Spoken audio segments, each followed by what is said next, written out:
Well, got her done. It's about 8:15 or 8:30 p.m. I started about 7:30 or 8 o'clock this morning. When I bought all my materials, I wanted 2 gallons of black epoxy, and they only had a gallon of black and a gallon of white in stock. So I took it, and I was going to go back and exchange the white for another gallon of black, but I waited around too long. And we bought this back in, maybe August or September of 2019. And anyway, about a week ago, about January 15th or so, I called the store, and they said, yeah, you can switch it out. And they said, we got to order it. So I go down there and we order it, and then I wait a week and come back and find out it's discontinued. They've changed it from a 4-to-1 product to a 1-to-1 product. So now I'm stuck with a gallon of white, and I barely had enough to finish all this in the black. Now this is just the epoxy, it is not paint. I have to let this dry a minimum of 6 hours, and I can you can scuff it if you want to, and you've got 24 hours to recoat it with any kind of matrix product, or really I kind of feel that even if you want to put acrylic enamel on here like I'm doing, I think it'll be fine. I would go ahead and put the acrylic enamel on right now, but I don't have all the edges seam sealed, and some places up under the firewall that need to be seam sealed, because all that old seam sealers is dry rotted and cracked, and so I got it out of there. But I got 3 good coats up on the firewall, up underneath the cowl, on the rear deck panel there, and in the back of the trunk, just where it drops off down past the rear axle there, where I talked about in the last video.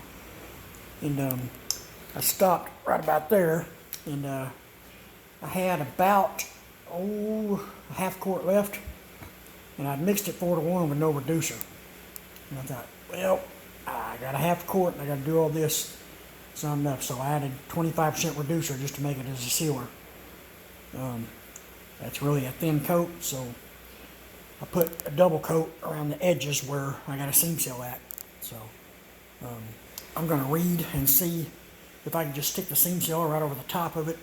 Since I can paint within 24 hours, I'm thinking I can put the seam sealer on there and it's going to bond with no problem, but I'm going to check the matrix data sheet on it and see. So that's what I got to do tomorrow, is come out here and get it seam sealed, and then I got to read the directions on the seam sealer that I got and see how long I got to wait before I can paint over it. So there's a little update for tonight. Got it done. Starting to feel better about it. I feel like I'm beginning to get to the peak of the heel, and once I start doing the body work on this, kind of be on the downhill slope of it, at least once I get the primer on it, then after that it's downhill for sure. All I gotta do is air file it, then I'll probably block it one more time, and air file it, and get it all blocked good with 180, and then I'll put 3 more coats of primer on there, maybe 4, and then I'll air file it with 320, and I'll check her out. If she looks alright, I'll leave it at that. Sometimes you got little blocking marks here and there where you have to block in small areas. I might possibly go and water sand it with 400. Don't know for sure. Or I might just go get some 400 grit on DA paper and just hand sand it with that. But I got my camera set on 4K resolution, so it only allows me to do 5-minute videos, and I'm about 4 minutes and 30 seconds, so I need to quit talking. Alright, and as always, like the channel, like the videos, subscribe to the channel, share them if you would. Hope what I show everybody helps. I need to get my subscribers up. I'm trying to get to 1,000 subscribers so I can make the channel monetary. Maybe make a little money off this. I don't know if I will or not. Be nice. But thanks for watching. Have a good night, everybody.